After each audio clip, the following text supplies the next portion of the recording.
हम अंदर से दुखी हैं, हम अंदर से तकलीफ में हैं, हम अंदर से कष्ट में हैं और हम विचार करें कि विश्व का कल्याण हो जाए।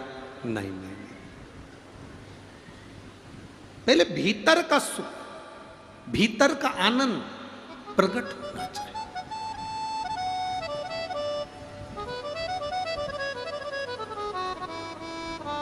एक बहुत सुंदर बात अपने जीवन में उतारना कि अगर भोजन नहीं पचता ना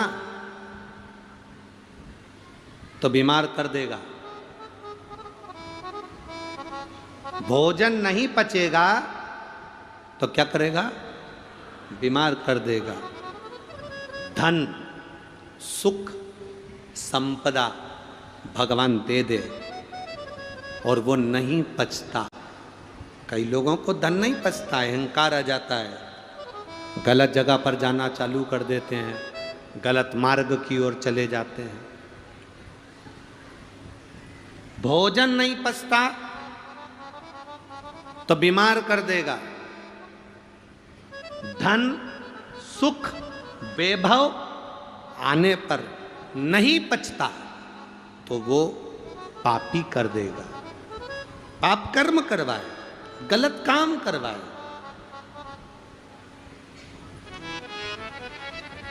ज्ञान नहीं पचता तो अब वो अभिमानी बना देता है। किसी किसी व्यक्ति को बहुत ज्ञान हो जाता है, बहुत शास्त्र पढ़े होते हैं, बहुत वेद पढ़े होते हैं, उसको संस्कृत का एक एक शब्द आता है, उसको एक एक पुराण की एक एक लाइन आती है, वेद कंठस्थ हैं, सब कुछ आता है उसको। वो बड़ा ज्ञानी बन गया, पर ज्ञान प्राप्त करने पर पचना भी तो चाहिए। रावण भी तो ज्ञानी बन गया था, पचा। बहुत विद्वान बन गए और तुम्हारे अंदर विद्वानता आने पर, बहुत विद्वान बनने पर अगर तुम्हारा ज्ञान नहीं पचा तो तुम अभिमानी बन जाओगे। मुझे इतना आता है, क्या जानता है वो? उसको क्या आता है? उसको क्या प्राप्त होता है? संस्कृत बोलना आती नहीं, एक शब्द आता नहीं, वेद शास्त्र पुराण जानता नहीं, केवल अपनी अपनी बात कहता। मतलब तुम ज्ञानी और ज्ञानी पुरुष बनने के बाद तुम ज्ञान को पचा नहीं पा रहे। जिसका ज्ञान पचता नहीं वो अभिमानी बन जाता है। अभिमानी। ज्ञान की सबसे बड़ी परिभाषा होती है, ज्ञानी व्यक्ति हमेशा झुककर चलता है, प्रणाम कर कर चलता है, और भी जो मिलता जाए उसको बटोरता चलता है। ये ज्ञान की सबसे बड़ी आनंदता है। भोजन पचेगा नहीं तो बीमार कर देगा, सुख पचेगा नहीं तो पापी बना देगा, ज्ञान पचेगा नहीं तो अभिमानी बना देगा। महाराज, बात पचेगी नहीं तो चुगल खोट्टा बना देगी।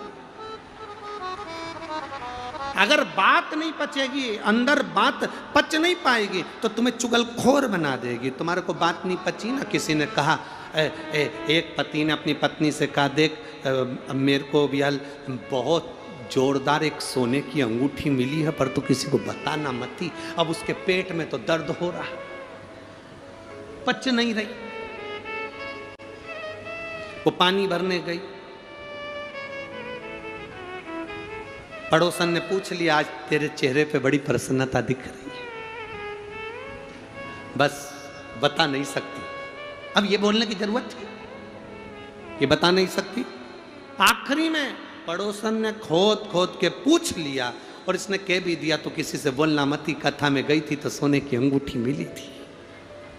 अब वो बात फेल गई। भोजन नहीं पचता, बीमार कर देता है।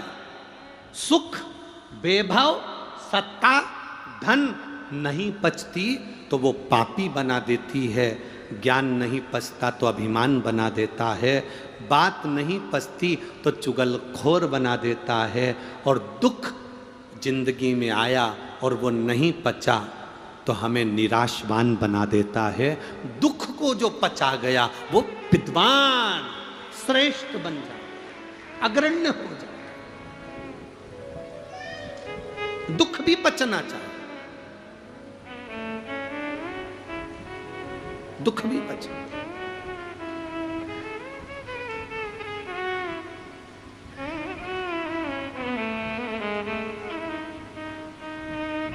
दुख कैसा होता है? रोटी बनाते हो आप लोग? अरे बोलो तो जम के। अच्छे से सेकते हो तो रोटी फूल जाती है।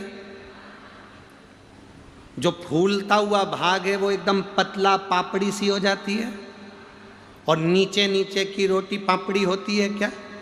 वो थोड़ी सी मोटी रहती है। ऊपर पापड़ी हो गई, नीचे मोटी हो गई। ऊपर की जो पापड़ी है ना, वो कितनी भी खा लो, कितनी भी खा लो, पेट नहीं भराता। पर नीचे की जो थोड़ी सी मोटी सी भाग है, उसको आप थोड़ा ज़्यादा खा लोगे, पेट भरा जाएगा। ऊपर की पापड़ी जल्दी पचती नहीं है, पर नीचे का जो मोटा भाग है वो दूसरे दिन पच जाता है, पच जाता है। सुख और दुख, ये रोटी के दो हिस्से हैं। दुख ऊपर का भाग है, सुख नीचे का भाग है। नीचे का भाग सुख पच सकता है, पर दुख जो है ना वो पचता नहीं है। पर शिव महापुराण की कथा कहती है, जिसने दुख को अपना लिया, पचा लिया, महादेव का भजन करते करते, भक्ति करते करते दुख को जिसने झेल लिया, वो सुख की रोटी जिंदगी में खाता है। दुख पचना चाहिए। अरे मत बुरे कर्म कर बंदे, वरना पछताएगा। भगवान की आंखों से तू बच नहीं पाएगा, तू बच नहीं पाएगा। अरे ओ अज्ञानी मत कर नादानी, अरे ओ अज्ञानी मत कर नादानी।